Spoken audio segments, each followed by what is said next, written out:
एक गुरु और चेले के जो शब्द है, ये सिर्फ बाइबल में भी नहीं पाता। हम बाहरी संसार में भी जब हम देखेंगे तो लोग और अपने जो सिखाने वालों को गुरु मानते हैं। वो बोले कि ये हमारा उस्ताद है, ये हमारी गुरु है।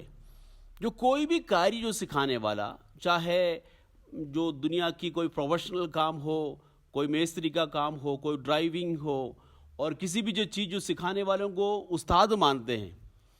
जब प्रभु यीशु मसीह ने अपने चेलों को कहा कि मेरे पीछे चलो, तो और जब यीशु मसीह को सिर्फ हम उसी तरफ एक गुरु के रूप में नहीं मानते हैं, और इस संसार की जो लोग जो अपनी गुरु की आइडियोलॉजी को फॉलो करते हैं, उनकी शिक्षाओं को, उनकी फिलॉसफी को, उनकी सिद्धांतों को जो फॉलो करने वालों को गुरु मानते हैं और उनको अपनी शिष्य मानते हैं। लेकिन प्रभु यीशु मसीह के शिष्य बनने के लिए सिर्फ उनकी शिक्षाओं को, उनकी टीचिंग को मानने वालों को सिर्फ चेला नहीं ठहराया जाएगा, परंतु उनके साथ एक रिश्ता रखने वाली, उनके साथ हमेशा उनके पीछे चलने वाला व्यक्ति को और प्रभु यीशु मसीह अपनी शिष्य मानते हैं। तो जब यीशु मसीह अपनी शिष्य होने के लिए जब हमें बुलाता है, उनके साथ एक घनिष्ठ रिश्ता में बुलाता है, उनके साथ एक रिलेशनशिप में वो बुलाता है। इसलिए ये यीशु मसीह की शिष्य कोई भी हो, यदि उस गुरु के साथ हर एक दिन में, उनकी डे टू डे लाइफ में प्रभु यीशु के साथ उनकी रिश्ता बहुत मायना रखता है।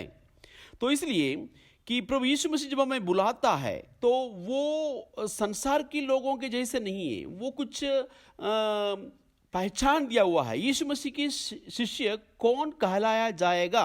यूहन्ना का सुसमाचार से कुछ आयत आपके सामने मैं रखना चाहता हूँ। यूहन्ना का सुसमाचार 8वीं अध्याय उसकी 31वीं पद, यदि तुम मेरे वचनों में बने रहेगा तो सचमुच मेरे चेला ठहरोगे। यूहन्ना 8:31 में लिखा, यदि हम प्रभु यीशु मसीह के वचनों में बने रहेगा तो क्या होगा? सचमुच हम उनकी चेला ठहरेंगे। तो इसका मतलब कुछ जो हमें लगता है, जो हमें अच्छा लगता है, वही शिक्षाओं को मानता है, और बाकी जो कठिन शिक्षा है, जो आपको अच्छा नहीं लगता, वही बातों को ना मानने वाला यीशु मसीह की शिष्य नहीं ठहराया जाएगा। देखो, प्रभु यीशु मसीह की शिक्षा मानने वाला या उसको सिखाने वाले बहुत सारे और भी जो लोग हैं, बाइबल लेकर लोग अपनी सत्संग में सिखाते हैं। आपको मालूम है, हमारे चारों ओर बहुत सारे जो है नए नए ग्रुप्स है, सत्संग वाले हैं, और सभी में प्रभु यीशु मसीह की शिक्षा और बहुत ज़्यादा सिखाता है, बाइबल से लेकर सिखाते हैं। लेकिन वो और यीशु मसीह ने जो सिखाया हुआ उन बातों को, सिर्फ कुछ कुछ बातों को सिखाते हैं, लेकिन सारी बातों को वो नहीं सिखाते। उनकी कुछ शिक्षाओं को सिखाते हैं, लेकिन कुछ महत्वपूर्ण शिक्षाओं को नहीं सिखाता है। जो उनको अच्छा लगता है वो बाइबल से लेते हैं, और जो अच्छा नहीं लगता वो छोड़ देते हैं। ठीक है, जब जैसे हमारा महात्मा गांधी जी अहिंसा का सिद्धांत जो बाइबल पढ़ के उन्होंने सीख लिया, और भाई से बहुत सारे सत्संग जो आपको मालूम है, नाम लेना नहीं चाहते हैं, और वहाँ पर आप जाकर देखो, उन लोगों से पूछ कर देखो, आप वो बोलेंगे बाइबल से यीशु मसीह की शिक्षा हम भी मानते हैं, हम भी यीशु मसीह को मानते हैं, लेकिन क्या सच में वो यीशु मसीह के शिष्य ठहरेंगे? नहीं ठहरेंगे। वो मसीह की शिक्षाओं पर वो बने नहीं रहता। और वो इसलिए प्रभु यीशु मसीह शिष्यों को देख के क्या बोला था? तुम इस पृथ्वी की नमक हो, तुम इस जगत की ज्योति हो। नमक का क्या खास बात है? यदि जो नमकीपन, उसका स्वाद बिगड़ जाएगा तो, और किसी भी चीजों से उनको नमकीन नहीं किया जा सकता। और इसका मतलब एक लॉन्ग टाइम स्वाल्टनेस, एक स्वाद हमारा जीवन में प्रभु देखना चाहते हैं। यदि उस नमक का स्वाद बिगड़ जाएगा तो किसी भी काम का नहीं है। उसी प्रकार प्रभु चाहता है उनकी हर एक शिष्य किस प्रकार होना चाहिए, वो नमकीपन, मसीहत का गुण प्रकट करने वाला होना चाहिए। मसीह की वचनों में बने रहना चाहिए, चाहे कष्टों में और खुशी में, गम में, दुखों में, क्लेशों में, बीमारी में, बदनामी में और सारी बातों में हमारा जो जीवन मसीह की वचनों के अनुसार होना चाहिए। तो इसका मतलब मसीह को यदि एक व्यक्ति फॉलो करता है, मसीह के पीछे चलता है, तो यदि सारी परिस्थितियां उनका अनुकूल है, बिल्कुल ठीक ठाक है, उनको तो चंगाई मिलता है, उनको आशीष मिलता है, प्रभु से तमाम जो है खुशियाँ मिलता है, शांति मिलता है और सब कुछ ठीक ठाक है, उनकी वातावरण बिल्कुल ठीक है, उनका परिवार बिल्कुल ठीक है, उनके जीवन में सब कुछ ठीक चल रहा है, सिर्फ उसी समय यदि प्रभु के पीछे चलता है। लेकिन जब परिस्थिति उनकी विरोध में हो जाता है, जब कई बार उनके जिंदगी में परीक्षा आता है, जब लोग उनके बारे में बुरा कहते हैं और जब उनको समाज से दूर करता है, जब कई प्रकार की बीमारियां, परेशानियां, तकलीफ हो जाता है, कई बार उनका जो कई चीज़ें खोना पड़ता है, क्या उसी समय में भी हम प्रभु की वचनों में बने रहते हैं, तो तभी हम यीशु मसीह के और सही शिष्य ठहराया जाओगे। तो यही वचन हम लोग खुदा की मुख से हम लोग सुना है, वो यूहन्ना का सुसमाचार से हमने जो पढ़ा 8:31 में। और फिर यूहन्ना का सुसमाचार में 13 अध्याय उसकी 35वीं आयत में एक शिष्य का पहचान जो प्रभु यीशु मसीह कहा गया है कि यदि आपस में प्रेम रखेगा, तो यदि तुम आपस में प्रेम रखेगा तो इसी से सब लोग जानेंगे कि तुम मेरे चेले हो। देखो, मसीह लोगों का पहचान क्या है? आपस की प्रेम। देखो, यदि हम लोग को बहुत बड़ा क्रॉस, एक बहुत बड़ा लकड़ी का क्रॉस या सोने का या चांदी का क्रॉस हम गले में लटका के यदि हम लोग घूमेगा, तो लोग क्या हम मसीह करके जानेंगे? ठीक है, दुनिया की लोग, दुनिया की सोच विचार में तो जान सकते हैं ये मसीह है, लेकिन अन्य जाति के लोग भी तो ऐसा करते हैं। लेकिन प्रभु यीशु मसीह हमारे लिए क्या पहचान किया हुआ है? दुनिया जानने के लिए हम यीशु मसीह की फॉलोवर है, हम यीशु मसीह की शिष्य है करके दुनिया कैसे जानोगे? तभी दुनिया जानेंगे कि जब हम मसीह लोग की आपस की प्रेम। मेरे प्रियो, पहली शताब्दी में जब मसीह कलीसिया और बहुत ज्यादा विरोध में, उपद्रव में, कष्टों में से और क्लेशों में से होकर जब गुजर रहा था, और लेकिन बाहर की लोग जब मसीह लोगों को देखते समय वो समझते थे कि इनकी अंदर कितनी प्रेम है, क्योंकि घर घर जाकर रोटी तोड़ते थे और सभी जो लोग जो है सब कुछ वस्तु सांझे में गिना जाता था और इनकी आपस में ये इकट्ठे बैठकर भोजन करते थे, उनके एक दूसरे की आवश्यकता में और ज़रूरत में एक दूसरे को मदद करते थे। मसीह लोग एक परिवार के समान रहते थे पहली शताब्दी में, और बहुत दिनों तक या शताब्दी तक ऐसे चले गए। तो उस समय लोग उनको देखते थे, यार मसीह लोगों के आपस में कितना प्रेम है, उससे वो लोग खींचा गया। उनकी जो है संगति में जो कोई आते थे उनको प्रेम के द्वारा वो लोग खींचा जाता था। ये सबसे बड़ा आकर्षण करने वाला एक कार्य था, मसीह लोगों के आपस की प्रेम। तो यही चिन्ह प्रभु ने लोगों को दिया कि दुनिया तभी जानेंगे तुम लोग मसीह की जो है चेले हैं, यदि आपस में तुम लोग प्रेम रखेगा तो।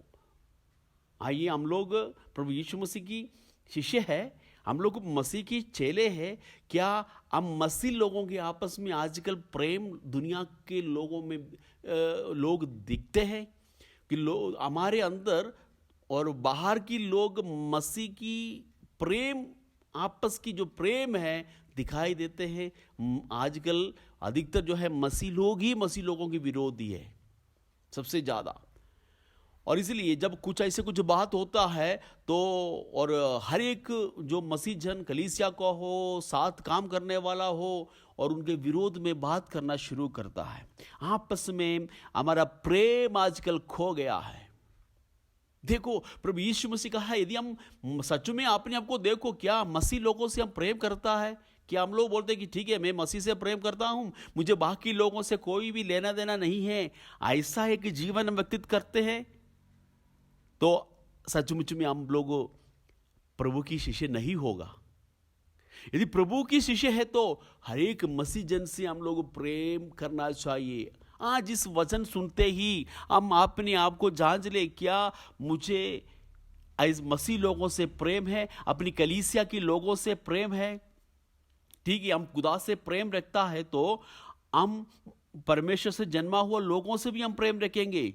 वही यूहन्ना का पत्री 5वें अध्याय में ऐसे लिखा है, जो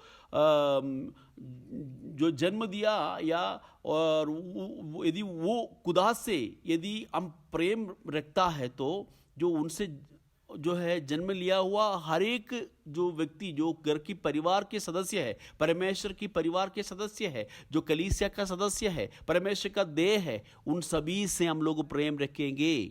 ऐसा कोई नहीं कह सकता मैं प्रभु से प्रेम रखता हूँ यदि लोगों से मुझे प्रेम नहीं है। तो यदि प्रभु से, यदि उत्पन्न करने वालों से प्रेम करता है तो जो कोई जो उनसे उत्पन्न हुआ है उनसे भी प्रेम रखेगा। यही खुदा का वचन हमें सिखाता है। इसलिए हम अपने आप को इस पहचान में लेके आए, हमारा आपस की प्रेम, मसीह लोगों की आपस की प्रेम जो है बढ़ता चले जाए, ताकि दुनिया जान सकेगी हम मसीह यीशु की शिष्य है, चेले हैं। यूहन्ना का सुसमाचार 15 अध्याय उसकी 8वीं पद में लिखा है, यूं लिखा है, मेरे पिता की महिमा इसी से होती है कि तुम बहुत सा फल लाओ, तब ही तुम मेरे चेले ठहरोगे। देखो, एक तीसरी पहचान यूहन्ना का सुसमाचार में प्रभु यीशु मसीह कहा कि तुम क्या करना चाहिए, और मेरी महिमा इसी से होती है, तुम बहुत ऐसा फल लाओ। देखो कि एक वृक्ष, और वो कैसे फल लाता है? अपने आप फल लाता है। तो उस वृक्ष और आप जो फल लाने से अपने आप को घमंड नहीं करता। स्वाभाविक रीति में यदि एक आम की जो पेड़ जो है, और कैसे कि जो एक आम का वृक्ष जो आम का फल क्यों लाते हैं? क्योंकि वो वृक्ष ही आम है, उसमें कोई घमंड करने की बात नहीं है। उसमें उस जो है कोई भी सेब का वृक्ष में और जो है पेड़ में, और क्यों सेब की फल लाता है? क्योंकि वो जो है वृक्ष वो सेब का है। तो इसका मतलब हम जो गलातियों की पत्री में हम देखते हैं आत्मा का फल प्रेम, आनंद, धीरज, कृपा, दया, ठीक है, और संयम, ये जो है भलाई करना, ये सारी जो फल हमारा जीवन में दिखाई देना चाहिए। हम हमारा प्रभु यीशु के फल हमारा जीवन से जब दिखाई देगा, यदि हम प्रभु यीशु में लगाया गया है, हम लोग जो जंगली दाखलता था और उस जंगली दाखलता से तोड़ के, जैसे रोमियो के पत्र में लिखा है, मसीह यीशु की अच्छी दाखलता में हमें कलम किए हैं, हमें लगाया गया है। तो उसी और जड़ का, उस महीन जो शागा का जो गुण हम प्रकट करना चाहिए। यदि हम जंगल की दाखलताओं से तोड़कर हमें मसीह के साथ उस जड़ में, उस शागाओं में हमें कलम किए हुए हैं, तो उस मसीह की फल हमारा जीवन से दिखाई देना चाहिए। यदि तुम और प्रभु यीशु मसीह की शिष्य है तो प्रभु कहते हैं कि तुम मेरे लिए बहुत ऐसा फल हो तुमसे लगेंगे, ऑटोमेटिकली लगेंगे। तो तभी लोग जानेंगे ये मसीह यीशु की चेले हैं। मेरे प्रियो, क्या मसीह यीशु की फल हमारा जीवन से दिखाई देते हैं? तो हम कैसे ठहरोगे कि हम प्रभु यीशु मसीह की चेले हैं, शिष्य है? हमारे अंदर से मसीह की फल लगेंगे तो। और प्रभु यीशु ने कहा कि एक वृक्ष को अपने फलों से पहचाना जाता है। क्या हमारा जीवन में मसीह यीशु का फल है? फल लग रहे हमारा जीवन में? और ये अपने आप को हम जांचेंगे आज कि प्रभु सच में मैं आपकी शिष्य हूं, और लेकिन मेरी जीवन में उस मसीह की पूरा फल नहीं लग पा रहा है खुदावंद, और प्रेम नहीं, और कई बार आनंद नहीं, कष्टों में क्लेशों में हमें उस मसीह की आनंद नहीं, शांति नहीं, हमारे अंदर दया नहीं कई बार, तो कैसे हम इस मसीह की शिष्य ठहरोगे मेरे प्रियो? हम मसीह के फल, हमारे अंदर मसीह की फल लोगों को दिखाई देने पाए। तो यीशु ने यही पहचान दिया। एक शिष्य का, एक चेले का पहचान क्या है? कि हम वचन में बने रहने वाला और उस नमकीपन और हमारे अंदर हमेशा रहने पाए। और यीशु मसीह की उस शिष्य तभी हम ठहरोगे यदि हम आपस में प्रेम करेंगे। तो मसीह लोगों के आपस की प्रेम देखते ही लोग पहचानेंगे कि ये सचमुच में प्रभु यीशु मसीह की शिष्य है। यदि मसीह यीशु के लिए अधिकाय सा फल लगेगा तो, और सच में हम लोग मसीह की शिष्य ठहरोगे, चेला ठहरोगे। तो इसलिए हम अपने आप को आज समर्पण करें प्रभु के आगे। प्रभु, मैं आपका शिष्य तो हूं क्योंकि आपने यही बुलाहट हमें दिया है। यीशु ने हमें इसलिए बुलाया, यीशु ने कहा है कि तुम मेरे पीछे चलो। तो हम प्रभु यीशु मसीह की पीछे चलने के लिए पूरी ईमानदारी के साथ, सच्चाई के साथ, प्रभु के साथ चलने के लिए प्रभु हमें सहायता कर। ऐसे करके हम प्रार्थना करें। तो इसका मतलब कि पिछले दिनों में हमने जो पढ़ा कि कई आयतों को देखे हमने ये विचार विमर्श किया कि प्रभु यीशु मसीह के शिष्य कौन ठहर सकते हैं। हम लूका का इंजील में और एक आयत हम लोग पढ़ेंगे। लूका का इंजील 14 अध्याय 28 से लेकर 32 तक आयतों को मैं आपके सामने पढ़ूंगा। प्रभु यीशु मसीह और अपनी चेलों के सामने और शिष्य बनने का मूल्य के बारे में सिखाते हैं, और क्या होना चाहिए, अपने को इनकार करना, क्रूस उठा के मेरे पीछे चलना। उसके बाद प्रभु यीशु मसीह क्या कहते हैं? लूका 14 अध्याय उसकी 28वीं आयत से लेकर उसकी 33 आयत तक।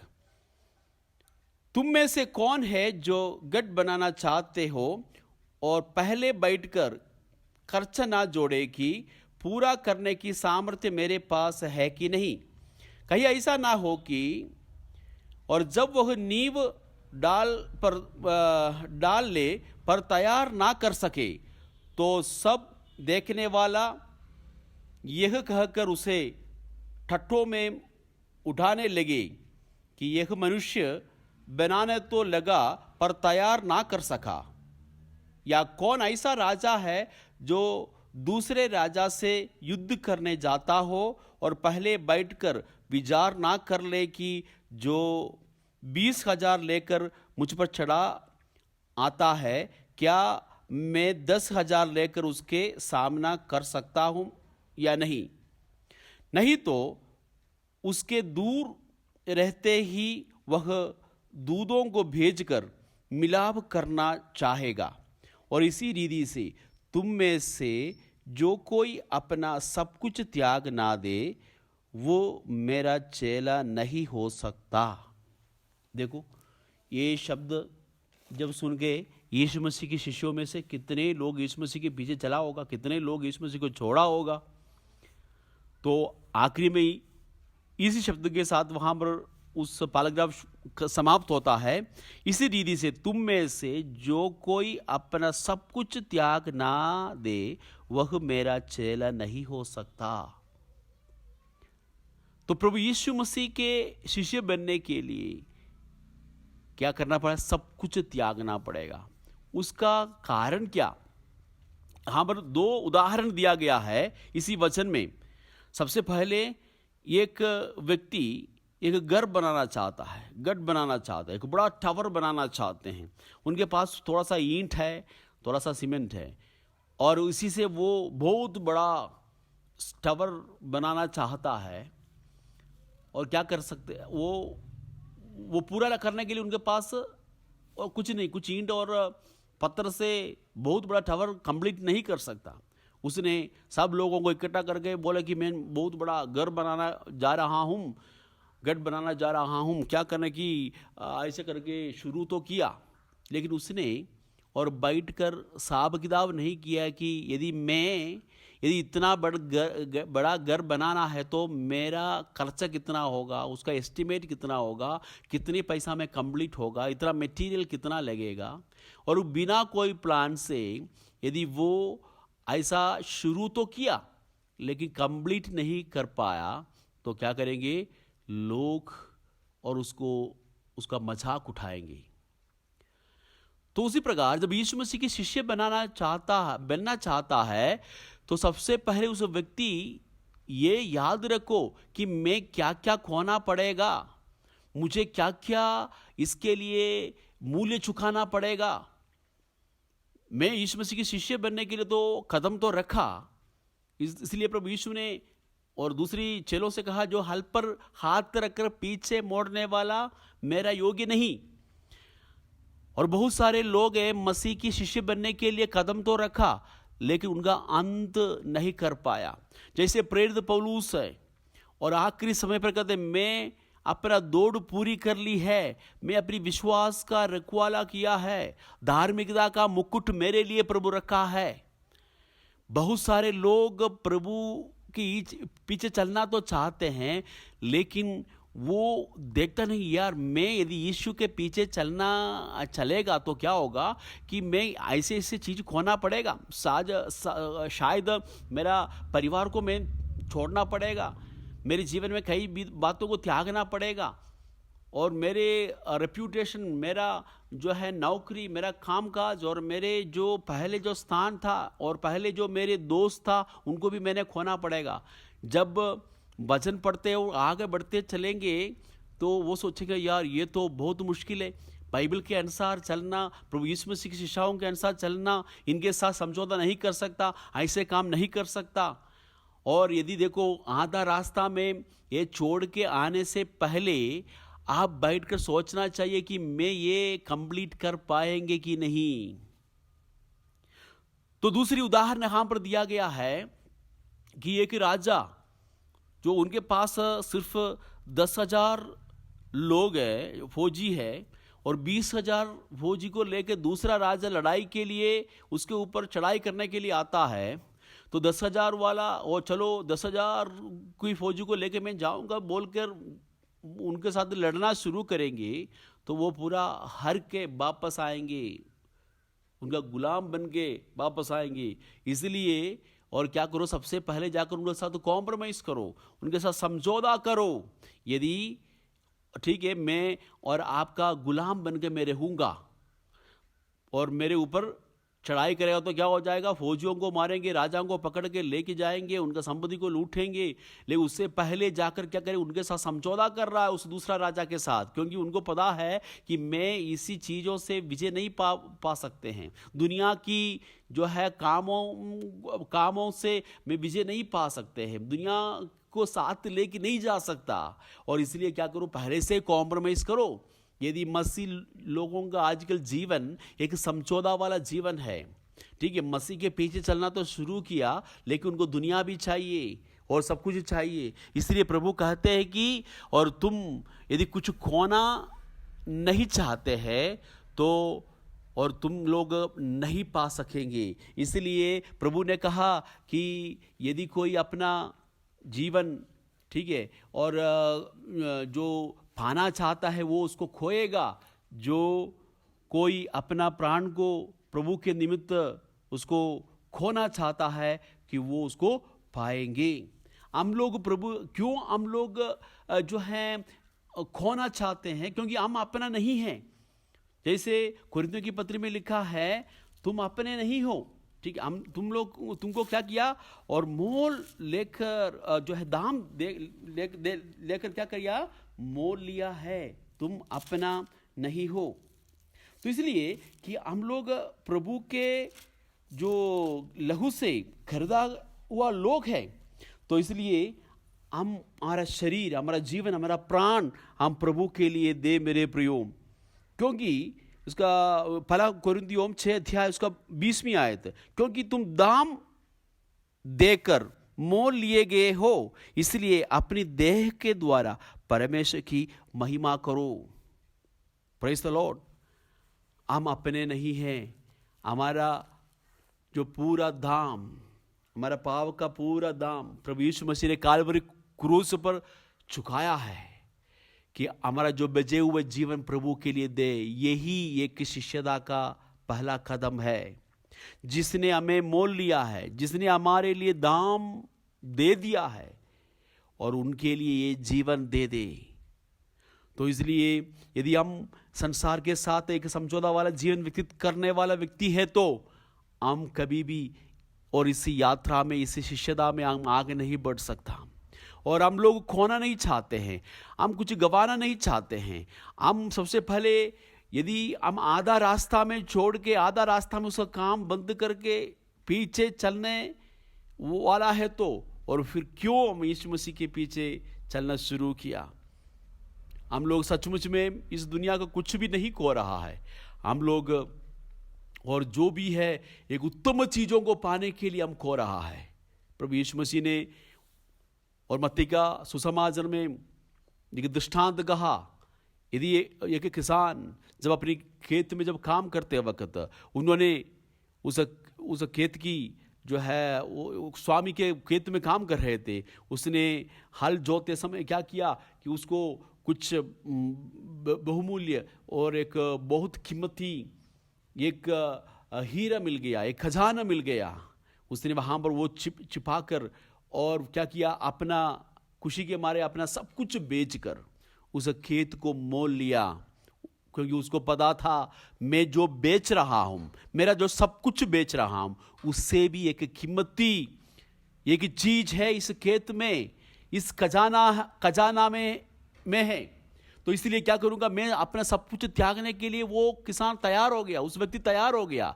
क्या करने के लिए? उस स्वर्ग राज्य की अनमोल मोती को पाने के लिए। मेरे प्रियो, और मैं और आप सचमुच में, और जो हमारे स्वर्ग का जो खजाना और जो प्रभु हमारे लिए जो स्वर्ग का धन कितना रखा है, वो उसी का दर्शन यदि आप पाएगा, तो यदि उस दर्शन पाने के लिए आपकी आत्मिक अंतर्दृष्टि खुल गया है, तो इस दुनिया का कोई भी चीज को तो छोड़ने के लिए आपको कुछ भी समस्या नहीं होगा। आपको पता है इस संसार में जो कुछ भी जो मेरा कहलाता है और वो उससे भी श्रेष्ठ चीज है मेरे लिए प्रभु रखा हुआ है स्वर्ग में। और इसलिए यदि सब कुछ हम छोड़े, और ये प्रभु यीशु मसीह ने इसलिए शिष्यों को बोला, लेकिन बहुत सारे लोगों को इस आत्मिक बातों को समझ में और नहीं आया, इसलिए वो छोड़ने के लिए तैयार नहीं हुआ।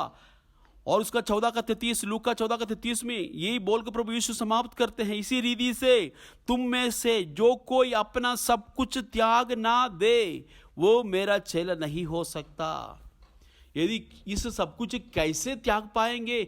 जब पाने वाले उस चीज के बारे में उनको अच्छा एक दर्शन है, तभी वो इस तात्कालिक इस संसार में जो मिलने वाली थोड़ी समय के लिए मिलने वाली उस खुशी को, धन को, उसके अपनी पोजीशन को, अपनी रेप्यूटेशन को, अपनी जो बरादरी को, जो भी चीज को छोड़ने के लिए वो तभी तैयार होगा जब उनके लिए प्रभु ने रखा हुआ उस खजाने के बारे में उनको दर्शन होगा। आइए हमारा आंखों बंद करिए, हम प्रार्थना करें। खुदावंद, आपकी शिष्य बनने के लिए आप हमें तैयार कर, आपका एक सही शिष्य बन के हम आगे जीना चाहते हैं। मेरे खुदावंद, हर एक जन आत्मिक फल लाते हुए, मसीह में बने रहते हुए, आपस में प्रेम रखते हुए हम लोग आगे बढ़े। प्रभु जी, आपका शिष्य बनना हमारे लिए इस दुनिया का सबसे बड़ा सौभाग्य है। प्रभु जी, आप हमारा प्रार्थनाओं को सुना, धन्यवाद, उत्तर दिया, धन्यवाद। विश्वास के साथ ये प्रार्थना हमारा उद्धारकर्ता मसीह यीशु के पवित्र नाम से मांगते हैं, आमीन। खुदा सबको आशीष दे। जय मसीह की। Praise the Lord.